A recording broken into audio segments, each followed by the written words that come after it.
Right, going to try and video this without breaking my neck or ankle. In the middle of the South Downs somewhere. Been looking at a spot a lot recently for wild camping, stealth camping, sorry. To replace the spot I had in Wiltshire. It's like a little island of trees surrounding fields with no public access, no footpaths going through it.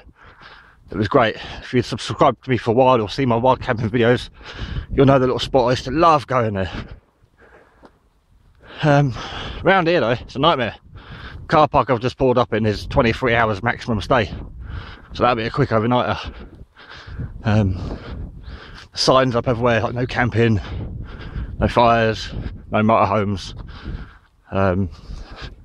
All the laybys around here paying display, no overnight parking. It's pretty strict around here, but they are just trying to protect, obviously, a wonderful area. Right, so battling on. Hopefully this place is suitable, because I'm getting fed up of going out checking places. But on the way over here, going across the top of the South Downs, there was a guy carrying his bike on his back, which suggested to me mechanical failure or personal injury. Could have been injured that well, hit his bike in his back, I suppose. So I done a Yui, doubled back, pulled up on the side of the road to see if he's alright, needed a lift, and he snapped a load of spokes on his back wheel. They'd just gone. Quite an expensive bike, didn't want to risk riding it or pushing it. And I thought, mate, you're in the middle of nowhere. So asked me wanted to go, give him a lift. I'll stop for anyone on two wheels, me, bikes or cyclists or motorbikes. So running back to where I just came from, so put an extra half hour into my journey, not bothered. But the thing is, we both made a comment about the amount of people that passed him and about the hour he was walking, all his vans and pickups and trucks and that, and no one stopped. Now I wonder if no one stopped because he was male, and I wonder if no one stopped because he was possibly, how can I put it, fuck it, let's say the word, black. He was a big black boy, man, not boy, quite a big guy. But in my eyes, I thought he was probably born and bred in this country, but a lot of people probably thought foreigner because of the colour of his skin or shape of someone's eyes. To me, he was a cyclist. I don't care that he was 4 times my size and capable of overpowering me. I don't care about the colour of his skin, his hair, shape of his eyes. The big van I pulled the other day that broke down the roundabout, it was Polish, barely spoke a word of English. People are racist. Oh, they're coming here taking our jobs. But this Polish guy was working. It's a delivery driver, you know, paying money into the system. What's better? Someone foreign, a foreigner coming over here and not working, or a foreign person working. Tell you one thing, my ancestors weren't from this country. They first came over here. Well, let's tell a lie, he was. My great-great-great-great-grandfather was the last of his kind. Went off to America. Civil War, blah, blah, blah. Woke up one day and thought, why am I fighting? Well, before that actually. He was actually fighting against the North American Redskins when America wanted to wipe them out, claim the land for their own.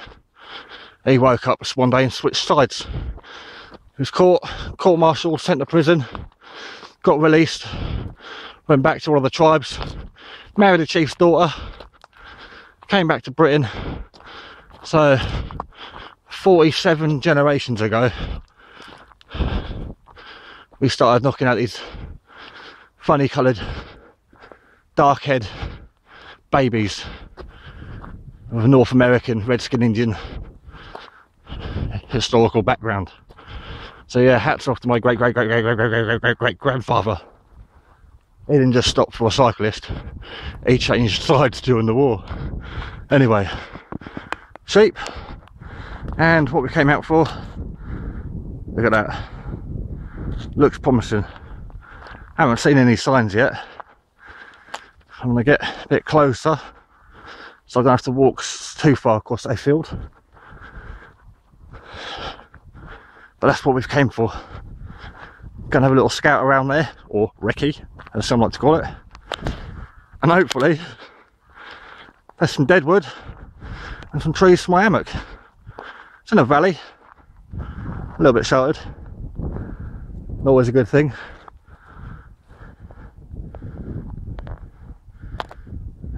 Brighton's that way, Eastbourne's that way's the sea. So I'm plodding along, facing, well, walking west at the moment.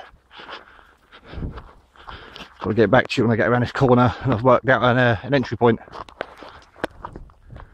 Right, well, I've walked right up past the island of trees, tiny little woodland. It's not even worth calling a woodland. Just surveying the whole area. Now these are popular walking woods. There's footpaths all around here, even a damn bench. A lot of activity, hence the puddles. The gate isn't locked. There's a chain but no lock, no signs. I know people shouldn't have to put up signs, but these woods are fantastic. They're huge, and I don't know, I walked all up here. It's a steep old hill, but you could never camp up here. There'd be too many people walking around, and I know there's forestries that go around. So I've had a quick look at the top. There's the opposite hill. I'll go back, have a quick look, see if this bench is in memory of anyone. Always like to find out their names and who left it. Oh yeah, can't read that. 1989 was left here in loving memory of Joan Dara Horror. Can't read that. Obviously they like walking up here or sitting up here. That's a beautiful view. So I'm just doubling back now, just to make sure there's no one sitting up here or about to come across, as I'm about to gain entry through an unlocked gate, sorry.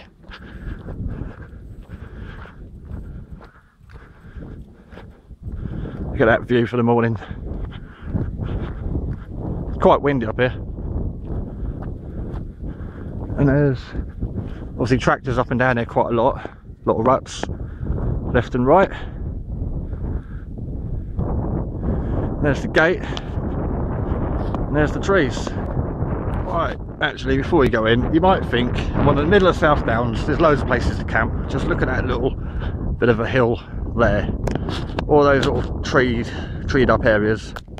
But I don't want something too close to houses, and I don't want something near a footpath or farmers are going to be driving by, spotting me, and obviously me upsetting them for being on their land. But I could camp in those woods, around there. You might think that, but it's a different story when you actually get here.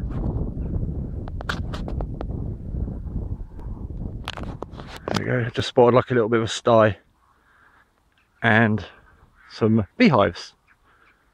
Not getting any closer. You can see a couple of them flying around, baby ones, tiny ones. Weird this time of year. But there's about 1, 2, 3 or 4 beehives. It's quite often there's feeders. If there's feeders, then obviously someone's land and they use it for whatever reason. So they want to camp near feeders. Or my feet are wet already. Didn't bring my boots out. Didn't actually check. They're probably in the back of the van. Yeah, so you want to keep away from feeders, because you might risk getting shot while sleeping. And beehives. And I'm sure I saw something on a fence here. A notification of something. And my feet are really wet. Oh no, just old feeders hanging up. Places covered with feeders. Blue rope on that one. So it's reasonably been hung quite new. There's no moss or algae or anything growing on there. And you can see that their access point, that's what I could see from the road or the path. They've just taped it up so they can get over the barbed wire fence. Shame, the place is littered with deadwood. Absolutely filled with, it's nice trees, but it is on a 40-degree slope. So we're going to give that a miss because of the feeders. Oh no, it looks damn good in there.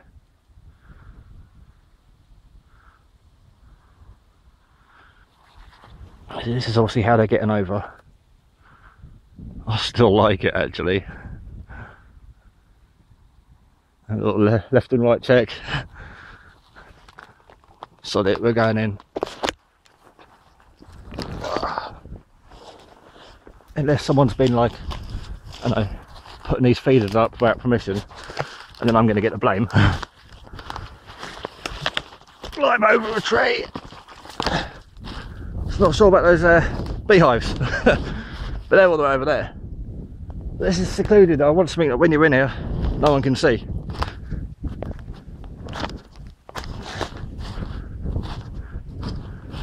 And the footpath up there, no one can see. Once I get down a little bit more, no one can see in from the road.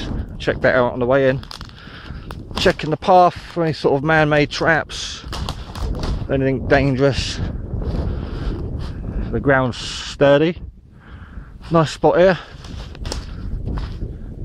Between this tree and that tree to get a basher up hammock. See if I can stand back a bit and get a better view of those trees. Nice little spot actually. I'm thinking guys, this might be it. See, from the left tree there to the big old tree here, about 6 trees growing up there. Perfect spot. Not exactly the flattest of ground, but it's not as bad as the other place I've been using. Don't like going back there now because the gate's been locked recently. You've got a breeze coming straight up from there, and I think that's going to be continuous for the shape of the land and how far away the coast is. So I don't see the wind direction changing.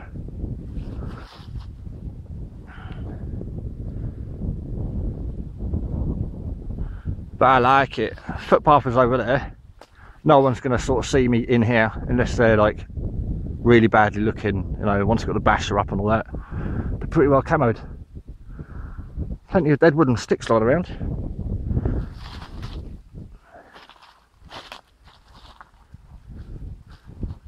Just a shame about the parking. 23-hour stay maximum. No return within 3 hours. So I could have a quick overnight here.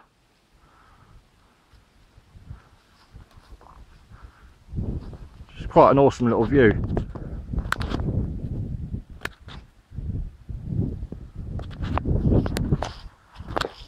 Right, well I don't want to walk up that way because it's denser up there, and why won't it zoom out? There we go. And of course beehives up there. Feeder up here, we'll go and investigate the feeder. No rubbish though, we like this, no rubbish at all. Getting a bit of a slide, I'm trying to climb back up now. Well, this bit is, down there's not too bad. It's like a little plateau, flat bit there between the trees. Ideal for camping. So yeah, struggling to get up here because it's so dodgy underfoot with all this rotten wood and autumn leaves all over the place hiding obstacles. Yes.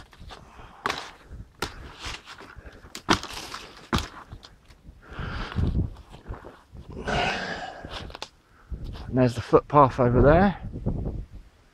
Feeder hanging up. Let's see how far I can get this way before we find the bees, or wasps, or whatever they are. I don't want to get too close to actually find out. I had a bad experience when I was a kid.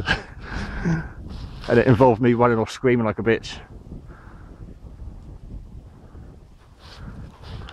I might have to come up here for a sneaky overnight. So it pays to get out and have a look. It definitely pays. I want to walk around this way, take the long way back. Purely because I generally like going back a different way to the way I came. Old habits never die.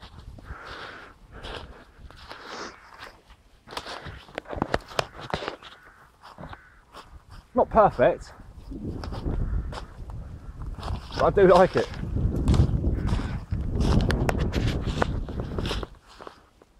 Yeah, that feeder ain't been used for a long time.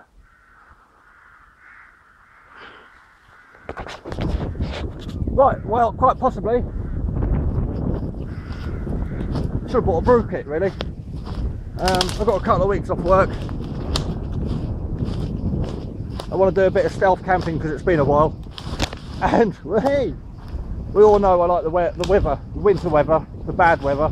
I like it cold, windy, dark, wet.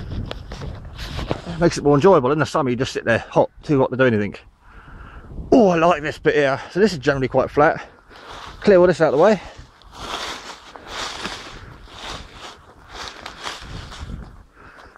That'd be right.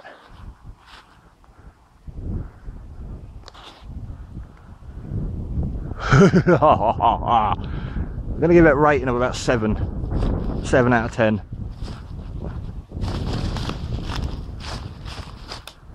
Showing the footpath's not further away. I'm sure it's part of a national walk. But my hammock could be hanging off this tree very soon. Not quite sure how it's going to go around this damn tree. Look at the size of this thing. That's like wider than me. And there's a load of them. Nice water source. Won't be drinking that. Right, we've saw. It's time to go home. And just work out what day I'm coming here. Or what days. And if I can find somewhere else to park. But everywhere around here is parking restricted. Right, I'm not going to video too much because paths on that ridge line. But